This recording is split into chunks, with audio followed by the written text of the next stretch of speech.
কোরআনের শব্দাবলী ক্রিয়াপদের রূপান্তর ১৩। খলাক সে সৃষ্টি করেছে, খলাকু তারা সৃষ্টি করেছে, খলাকতা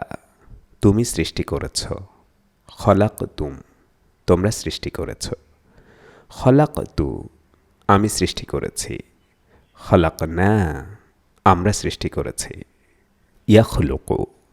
সে সৃষ্টি করে অথবা করবে, ইয়াখলুকুনা তারা সৃষ্টি করে অথবা করবে, তাখলুকু তুমি সৃষ্টি করো অথবা করবে, তাখলুকুনা তোমরা সৃষ্টি করো অথবা করবে, আখলুকু আমি সৃষ্টি করি অথবা করব, নাখলুকু আমরা সৃষ্টি করি অথবা করব, উখলুক সৃষ্টি করো তুমি, উখলুকু সৃষ্টি করো তোমরা।